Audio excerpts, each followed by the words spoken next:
I kind of left it too late, to the point where I was so burnt out.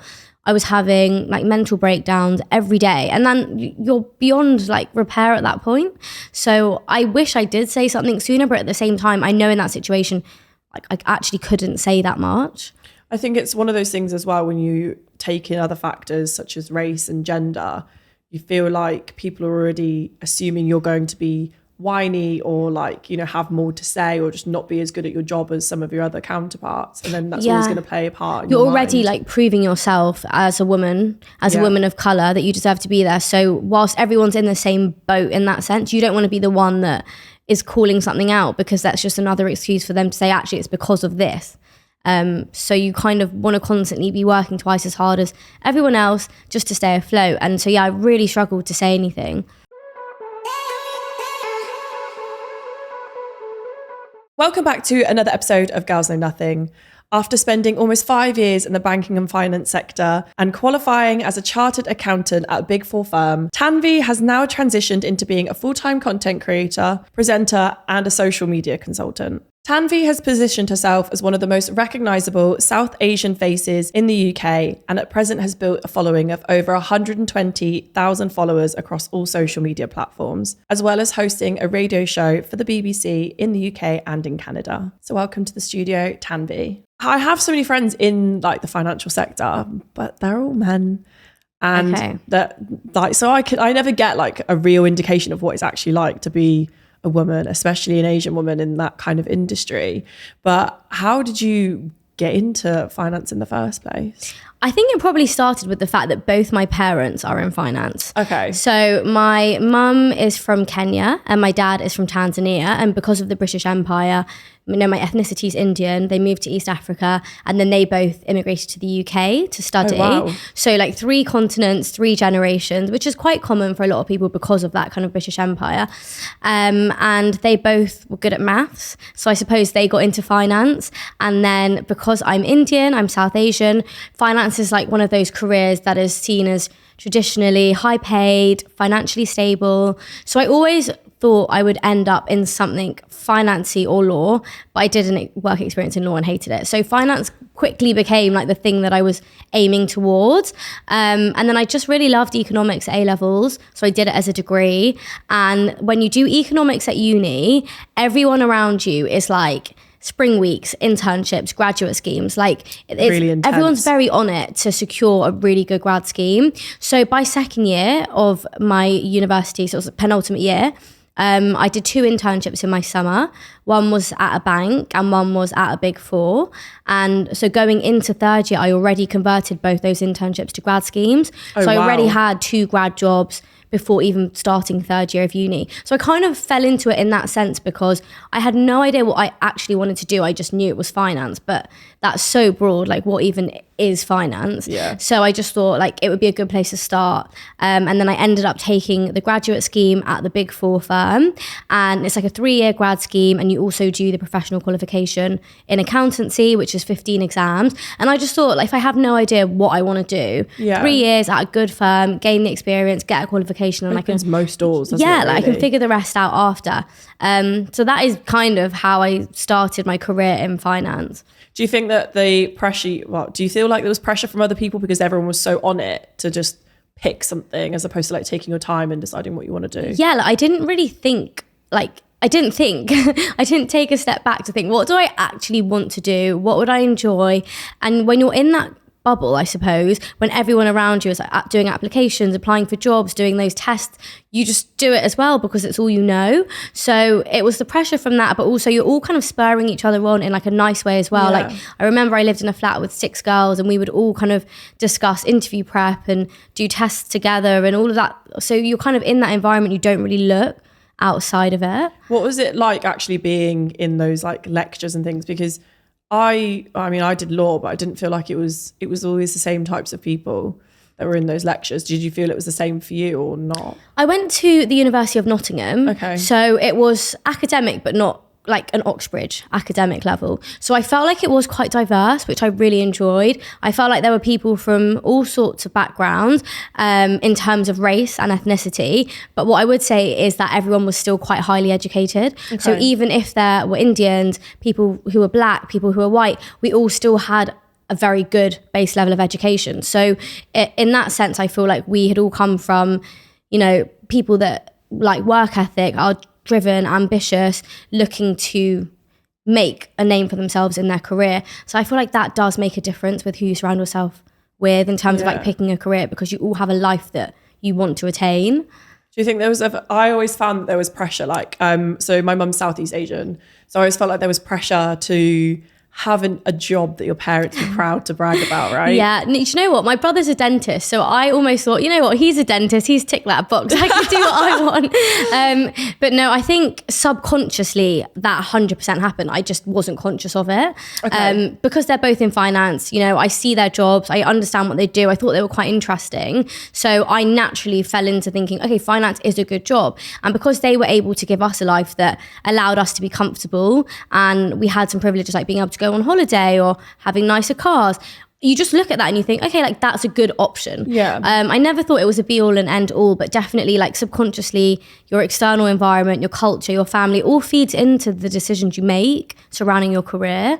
So when you went into these big four firms, that I guess like when university, when you look at it, it's really diverse. I don't think that a big four is as diverse. That must have been a bit of a culture shock to go from Nottingham to that. Yeah, I think it was more diverse than I thought, to be fair. Okay. So I think when it comes to graduate schemes, they are placing so much more of an emphasis on it being diverse, or at least on the surface in terms of quotas, it looks really diverse. So I was one of 8 in my specific business unit, and I was the only person of colour, but I wasn't the only girl. And there was someone from Bulgaria, there was someone from Italy. So I felt like it was diverse. But then when you put that into practice, I suppose, and you look at kind of the socio-economic backgrounds to all of us, that wasn't diverse. So I think, again, like the levels to entry are quite high still. Yeah. And I know it's changing because some of them have taken away the degree requirements and the 2-1 requirements and things that not everyone from every single background would have access to. But it was more diverse in terms of culture and ethnicity. Definitely it's still like 60-40 towards men versus women. But I didn't notice it like I'm the only woman on the floor or I'm the only woman in my team, which is important. Yeah. I mean, what were some of the unique challenges you felt like you faced when you were working in that firm? There was so much. I think from a diversity perspective, obviously being a woman of colour, I think comes with so many nuances and challenges that maybe not everyone would understand. But, you know, the way you work, your culture, the language you speak at home, the festivals you celebrate, just like little things like that, not always feeling like you can bring your 100% authentic self to work. I always felt like I had to fit in with kind of like the lad culture at work, and especially socials like revolving around pubs and drinking. Alcohol. And exactly. And I do drink alcohol, but it's not something that's really a big part of my culture. So things like that, I probably assimilated towards like the white man of corporate without realizing. And then beyond diversity, I think the things I personally struggled with was just work-life balance. Sometimes having a really toxic work culture where the expectations of you as a grad are so intense to basically be free all hours of the day, work throughout the night, basically not have a life outside of work. And there were periods where, you know, I'd work in the office till 4 a.m, get an Uber home, go to sleep for a few hours, get back to work at 7, 8, and like that is just not sustainable. But when you're doing it and all your grads, like your friends are doing it, you think it's normal. And it wasn't until I removed myself from that situation where I was like, hey, that is not healthy or normal in any way. Yeah, I mean, I see so many TikToks at the moment about people talking about the differences between millennials and Gen Zs in the workplace and how Gen Zs are much better at putting in boundaries. But I don't feel like in some industries you can do that. No, if I turned around and said, I'm logging off at 6 today because I value my mental health, that's just like a conversation that's unheard of. Yeah. I really struggled to say anything for so long because no one else around me was saying anything, and everyone else whilst they were probably struggling behind closed doors, made it look easy on the outside. And because I didn't want to feel like I was inadequate to do my job, or I didn't deserve a promotion, or, you know, I wanted to also show that I deserved to be there. It's really scary to, you know, stick up for yourself and say, actually, this is too much and this isn't right. And I kind of left it too late, to the point where I was so burnt out. I was having like mental breakdowns every day, and then you're beyond like repair at that point. So I wish I did say something sooner, but at the same time, I know in that situation, like, I actually couldn't say that much. I think it's one of those things as well, when you take in other factors such as race and gender, you feel like people are already assuming you're going to be whiny, or like, you know, have more to say, or just not be as good at your job as some of your other counterparts, and then that's always going to play a part in you're your already mind. like proving yourself as a woman, a woman of color, that you deserve to be there. So whilst everyone's in the same boat in that sense, you don't want to be the one that is calling something out, because that's just another excuse for them to say, actually, it's because of this. So you kind of want to constantly be working twice as hard as everyone else just to stay afloat. And so I really struggled to say anything. Do you think it would have been different, like conversations would have been different, if you saw somebody similar to you in more leadership positions? Absolutely. I mean, whilst there were women, and there was one partner in particular who was amazing, and you can have that conversation with her, there's only so much she can do, one person can do in a firm that size. So she was really close with a lot of the grads. She was a senior partner, and she would constantly, you know, have conversations with us like, why are people leaving? You know, what are you guys feeling? How are you mentally? And she knew the reality of the situation. But there's only so much one woman's voice can do. And then in conjunction with that, I had a couple of experiences with Indian women, who one was more of a mentor and one was just like a manager of mine when I was at the bank. And whilst you expect them to kind of open the doors and be there to support you because they understand your struggle, I had the complete opposite experience where I felt like, because they had gone through the struggle, they almost projected that onto the grads, especially me, because I looked like them, and they wanted me to go through that same struggle. So there's that kind of element to it as well, where sometimes people that look like us don't want to help us. And in fact, like, they're making you go through the same stuff they did. So it's kind of a case of, I've had conversations with older people before where they're like, why should I run so someone could walk? Exactly. And I think it's really negative to see it like that, because you did the running so somebody could walk. Exactly. You're opening that door so that, like, you know, hundreds of others can go through that door much more easily than you did. So yeah, I do think we need more women in leadership positions, and I think we need more women of color in leadership positions, but they also need to be using their position in a positive way and actually having an impact. So again, like, that's another layer that they have to think about. If you were talking to somebody like a graduate that wanted to go down a similar route, like, what would be the piece of advice that you would give them? There's so much, but I think the main thing is just to be yourself and not be afraid to use your voice. Like, I wish I had been more vocal with how I was feeling, or even just showing off about the work I did, or in terms of networking, because I think women like shy away in the corner, whilst men are so good at boasting about what they've done so that everyone in the room knows. So yeah, just like, be yourself and your authentic self, no matter where you come from, and use your voice to kind of vocalize who you are and build those relationships based on that. Because I think as women, we always maybe get stuck in a box of how we should act and behave and what we should wear. And then there's only so long you can keep that up for. So I feel like if you are bringing your best and most authentic self to work, then you can achieve like the best in your career as well. Yeah, I think that. So recently I put on LinkedIn a thing that I call the likability trap, and how we judge women based on how likable they are as opposed to any of their other qualities. And I feel like in lots of corporate worlds, it's a little bit like that, where a lot of the time men are praised for being leaders, women are put down for being bossy or bitchy. Exactly. Just for having the same qualities. And I think that's why I want to hear from other people about what it would be like for them had the likability trap not existed. Yeah, I think I would have been so much more assertive and so much more vocal, and not worrying about, oh, how is this going to come across? Because those traits are much more important when it comes to being a leader than being popular or likable. So I completely agree. And I think I used to look at the men at work and be like, they're so good at this. Not necessarily better at the job, not necessarily producing a high quality of work, but they're so much better at making sure it's known what they've done and how they've done it. And that's how you get promoted. Like, you can be amazing at your job, but if you don't scream and shout about it and no one knows what you've done, you're never gonna get promoted or progress to the next point. I just think men are so good at it. What do you think women could do to make themselves have less of an imposter syndrome? I used to do this thing where I used to just write down every single little thing that I did at work in terms of tasks I performed, who I networked with. And I almost had to kind of re-look over it regularly to remind myself of how much I've achieved. And then I constantly had it fresh in my mind that when it came to a situation where I was with someone senior or I was in a room where I was networking, I had at the forefront everything I've achieved. So it's kind of like practicing and reminding yourself what you've done and how to vocalize that. Even if you do it to yourself in the mirror, I just think we need to build the confidence to do it. And you're not boasting. You can do it in a humble way, but you've got to make it known. And without starting and practicing and doing it maybe with other women first, like, you're not going to be able to do it successfully in a room full of 100 men, say.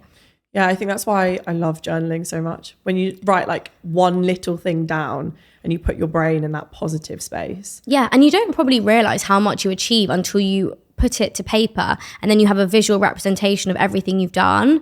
And if you were reading it as if maybe a man has done or someone else has done that, you'd be so impressed. It's almost like rewiring your brain to be proud of what you've done and like acknowledge your own achievements. I think there's also an element of like a cultural element to that, isn't there? Yeah. I think in Asian community, you always feel pressure to do more. Like, what's the next thing that I can do? And I mean, I've personally felt it. Like, what can my mum brag about next? Yeah. Amongst friends and things. It's so competitive. Yeah, and I almost feel like there's an element of one, as you're never quite good enough. So if you get an A in an exam, it's like, why didn't you get an A star? Or if you get 90%, it's why didn't you get 100%? And I think that's ingrained in Asian culture from a really young age. But then also as women, I feel like our role in Asian culture traditionally is to just like be quiet, not make too much noise, be the wife, be the daughter, but you're not that one that's kind of paving your own path for yourself. So again, like, we're not taught to be vocal and outspoken and all of these things that naturally leaders would be. Yeah, I think it's also really confusing when you are being pushed academically, but then, you know, traditionally, like, I remember being told, oh, well, you'll never get married if you can't cook. Oh, my dad used to tell that to me all the time. And I was like, well, then I'll never get married. I was like, well, I'm still unmarried and I'm a great cook. So it didn't work out for me. But obviously, you're now a full-time content creator. Yes. And you host shows on the radio, which, again, I think it's back to a cultural thing. They don't really get it. So how did you approach that conversation with your parents? And you're like, I'm leaving finance and banking to do this. Yeah, it was definitely scary. I think where I was more fortunate is because I was doing both alongside one another for like 2 years. So my finance job was like my stable income, my high flying side of me that my parents could go and talk about at family functions. Yeah, like, my daughter's an accountant, she works in finance. And then my social media was just the side hustle. Well, actually, it was just a hobby that then turned into a side hustle that then only later 2 years down the line turned into a full-time job. So at that point, when I quit my corporate job, I'd already achieved so much. I'd already maintained a somewhat financially stable income from it, that a lot of the fears they had from me moving into that space didn't exist. Like having, you know, stability, certainty. Pensions. I mean, yeah, they still exist, some of those worries, but I think I'd taken a lot of that away because I'd already proven myself so much. And again, when you do traditional careers, when you're Asian, I feel like you have to do so much groundwork at the beginning to achieve a certain level, and only then is it acceptable. Like, it's not okay to just completely quit and just blindsidedly start a new career elsewhere when it should be. So yeah, I felt like I had to prove myself a lot so that when I did have that conversation, it maybe wasn't so difficult. Yeah, I was like, I mean, what was the initial reaction like? Well, I left my first Big Four firm to move into another. So already at that point, they knew I was kind of questioning what I wanted to do and if I was really enjoying it. So I moved from audit into consulting, just because consulting is more of like, you're you're speaking to clients more. It's more of a relationship-based role. You're around people. So I thought that might suit me better. Yeah. So already they knew that I was taking a little bit of a step back from the technical finance role. But then a year into consulting, they could see that I still wasn't that happy, and I was still questioning what more I could be doing. And then, at the same time, my social media was growing rapidly, and I'd just been offered my own radio show on the BBC and things like that. So when that conversation did come, I think my dad just said, do you know what? If you're going to do it, now's the time to do it. Yeah. You're young. No you're responsibilities. Exactly. You should be able to take a risk. And they were fully supportive. And they always have been supportive of social media. It's not like they've ever been like, why are you taking pictures? What are you doing? They just never thought it would be a full-time job. So their support almost just grew overnight, knowing that is my kind of sole form of income now. I think it's one of those things as well. It's a generational thing, isn't it? They don't really get that social media can generate income. Well, it just wasn't a job for them when they were growing up. Like, social media didn't even exist when I was a kid. So let alone when they were growing up, did they realize it's a job. And it's only really become, I think, a respectable and a financially stable job in the last maybe 10, 15 years. So it's an education thing, which is why I never want to hold it against them if they weren't supportive or they didn't get it, because there's such a lack of understanding and awareness about that space. I mean, I think even people my age don't understand, the power of social media and what you can do with it if they're not in that space. So no, I'm completely empathetic that my parents wouldn't understand that.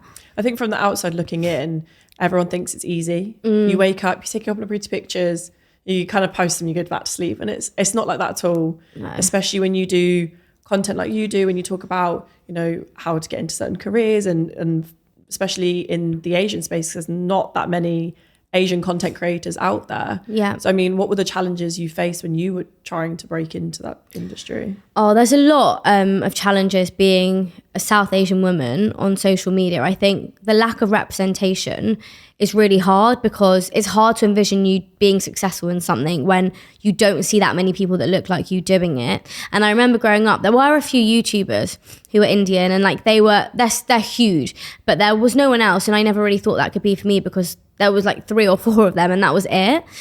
So I think being taken seriously in this industry is hard, because there's not a lot of people that look like us. I think getting the same opportunities is hard, because we're sometimes seen as less marketable, because less people look like us who could be our target audience. And I also think getting equal pay is a huge thing. I think I've been on shoots sometimes where my white counterparts are literally getting paid double just because they're white. We're doing the exact same job, the same hours. And I think that's something that we need to talk about, because it's similar to the gender pay gap, but it's a racial pay gap on social media. And essentially people that aren't white getting paid significantly less because they're seen as less marketable. What do you think that the industry could do to change that, or to make the pay gap smaller, or be more open and transparent about pay? I just think brands need to be better, firstly, at having more representation. So, Muslims don't just exist during a Ramadan campaign. Indians don't just exist during a Diwali campaign. There are creators out there that exist throughout the year, and it's ensuring that they are using diverse range of influencers and creators throughout the year. I think brands also have a responsibility to pay everyone the same amount. And like any industry, I feel like the creator economy should be regulated in a way that any other industry would. It's just because it's so new that there is a lack of regulation and education. But I do think over time it will get better.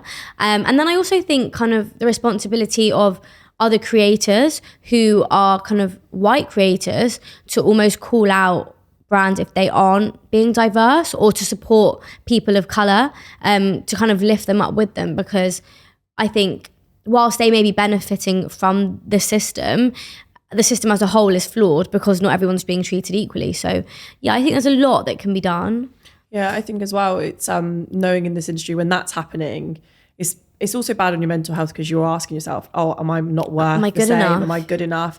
And you probably do. I receive a lot of racist messages and comments. You also have to battle with that side of it as well. Yeah, I think we sometimes get hate from the wider population, which could be due to racist comments, but it also could be to anything else.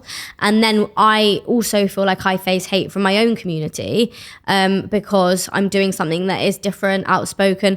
I think last week I got a comment from a fake account, obviously, but it was like, oh, the brown community doesn't claim her, she's doing everything we wouldn't want our brown girls to do.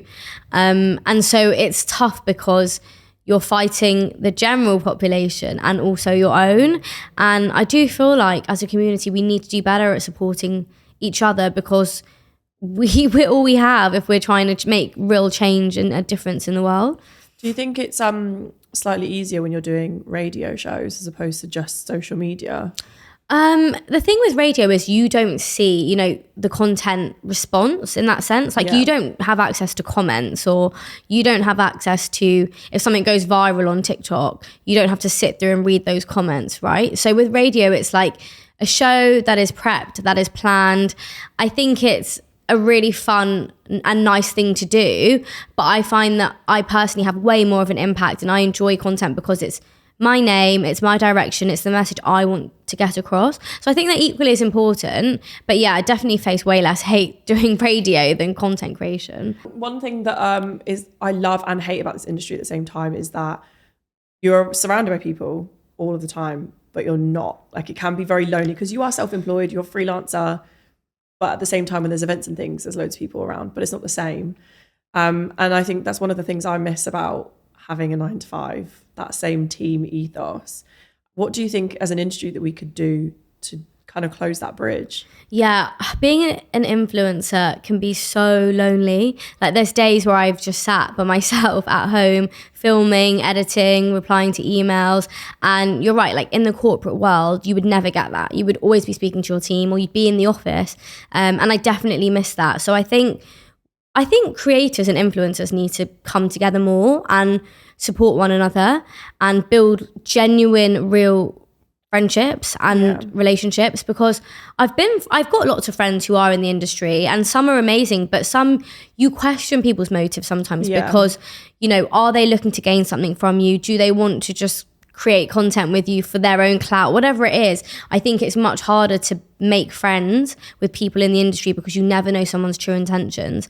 But myself and two of my friends who are creators, we've founded something called the Creator Space. So it is essentially a network for creators. A lot of us are ex-corporate and we've quit our jobs, so we really feel the difference between going from employment to self-employment. And it's literally just a community that we can share knowledge about being creators, because there's so much that we don't talk about, like how much do people charge, how to negotiate with brands. So we have like a knowledge sharing aspect to it, but also just we put on fun events, and there's no obligation to post or promote a brand or a product or a service. You just come together and have fun with people that get it. So things like that, I think, are so important. Yeah, I think actually I was having a conversation with somebody, a journalist, about unionizing reality TV. And I think I was trying to figure out how it would work. But at the same time, it's basically like that for influencers, right? Someone you can go to for like impartial advice and like how to navigate certain parts. Yeah, and also protecting influencers and creators, because it's such a new industry, I feel like we can so easily be taken advantage of. Yeah. And because we're on our own, you know, brands not charging us, like not paying us enough, all of these on time. Or I was literally chasing an invoice just now. And I think if it was regulated and there was someone that could hold brands accountable, like the FRC, but for influencers, that would be great, because you'd feel so protected, I think. Yeah, I think there is regulations out there for the industry, but it's regulations against us. Exactly. It doesn't help us. For us. Yeah. And I think it's that stigma that we live this like lovely, luxurious lifestyle, and like life is really easy. I mean, I'm going to say there is harder jobs out there. Yeah, definitely. Than what we do. But I think that people don't appreciate how taxing it can be sometimes. Yeah, and I think the other thing with content creation that I really underestimated myself, like I've gone from one job that's in finance where this is your role, and like you have to be this person that looks after this report, that deals with these clients, and that's it kind of thing. So outside of that realm, yeah, you've got a support system that can help you. I think with a content creator, you just don't realize how many different skills and job roles and job titles you may need to do.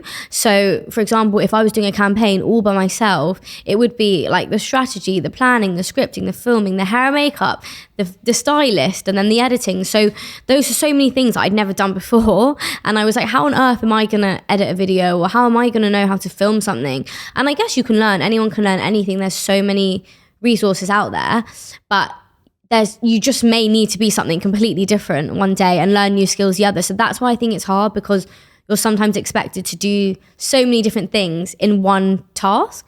And social media is like constantly adapting. Yes. There is always a new app and you're like, do I need to be on this app, or is it just another thing to add to my workload? There's a new app, there's a new algorithm, there's new formats. I think I've got to the point now where I'm just going to pick and choose, and I'd rather not spread myself too thin across like all the apps and all the different content types, and I'd rather just produce good quality content for the things that I know and I love. But it is constantly changing, which is why I always say you can't ever solely rely on just being a content creator, because like I had a TikTok account and last year and it was on nearly 100k and I lost it like that because someone somehow hacked into my account, and I'm still trying to get that back. So it's just crazy how with social media it's so unpredictable. You can never rely you can never rely on just one form of income, especially if that was like your main, if like TikTok was your main thing. Yeah, that's like your career and your livelihood gone overnight. So it's scary. So I also think it's important to look at social media as a business to kind of diversify the streams that you are in, so that if one goes overnight, you've got 4 or 5 other things to fall back on. Long term as a content creator, like what is your big goals, would you say? I feel like just having a brand that is around everything I want to do, which is, increase representation for South Asian women in mainstream media, in sport, in the corporate world, being an inspiring role model to the next generation. And if I can start a business or have a product and service that encompasses all those things, then I would love that. And I'd love to have a few, and I'd love to make a real impact on the next generation by doing something I love, and something I'm passionate about, whatever that might be. It's like really shocking to me when you were sat there talking to you. You seemed so confident and like headstrong. And then when you're talking about how in the corporate world you felt like you had to be like more reserved, I was just like, how can this woman be reserved? Because you're just so... I think it's because when you're surrounded by so many other people that are seen as like, more successful or more of the stereotype of what you would see at the top of all these companies, you just feel less than. Yeah. And you think you're never going to be them. I'm never going to be a white man. So my potential is always somewhat capped. Or if I want to be the CEO or the CFO, I have to act in a certain way, or I have to look a certain way. So I never felt like I could just be myself. Well, you have to be a CEO of your own thing. Yeah, pretty much. And I think that's why loads of young people want to be content creators, because they are the CEO of their own thing. Yeah, I think you are your own boss. And I think the value in being able to wake up every day and me deciding how I want to spend my day. If I want to go to the gym at 12 o'clock, I want to. I had a hair wash at 1 o'clock yesterday in the afternoon because I could. Like, just having the flexibility of your day and like being able to put your health first, I think is so important, because my mental health got so compromised by the job I was in, and no matter how much I was getting paid or the firm's name that I was working for, it just wasn't worth it. I think it's going to be a wake-up call to a lot of big firms when the older generation retire and all of the Gen Z start coming in, and they're setting some hard boundaries for what they will and won't accept. I definitely think that there is a shift towards them caring more about mental health and diversity and things that are really important in like the long-term success of your workforce. But the other thing I think corporate firms should really improve on is moving with the times in terms of social media. Because when I started creating content as like a career creator, there weren't many people that looked like me, and they had a huge issue with it. Obviously, there's things like client confidentiality, professionalism, and all of those things that come with working in the corporate world. But one thing that they need to improve on is knowing that they can't control what people do outside of their job and what they say related to their work. And now there's so many corporate creators online, and they're like literally shedding light on the reality of it, so that I feel like they can't keep control of everyone. But when I was doing it, I got told all the time, like, the board of directors is watching your TikTok, so be careful, and all these things. And I wasn't saying anything bad. I was just sharing my life. Yeah, literally. So I think, they probably need to just work with creators rather than against them. Yeah, I think I've seen so many come spend the day with me in the life of a corporate banker on TikTok. There's so many of them flying around, and there's actually surprisingly a lot of male content creators that do it. Yeah, and it's interesting because that's what I would want to see before applying for a job. I'd want to see the reality. I'd want to see what are the hours actually like, or what Yeah. kind of work are you actually doing? Because through career fairs and websites, like there's only so much you're going to find free out. pen isn't going to really sell it Exactly. to me. Like. So I think there needs to be support from firms to allow creators to share the reality of their job, and in turn that will help them to have more people wanting to be part of that industry. I mean, they have public affairs teams, right? Like, just it's part of the same package. Yeah. But I always ask my guests a similar final question. So what piece of advice would you offer to your younger self based on your career and life journey so far? I would say to not put too much pressure on yourself to have it all figured out. Because when I was 16, I thought I was going to be, the CFO of a company by the time I was 30, and I was going to be in a corporate world and be a partner with the perfect life and family. And that's all I ever knew for myself.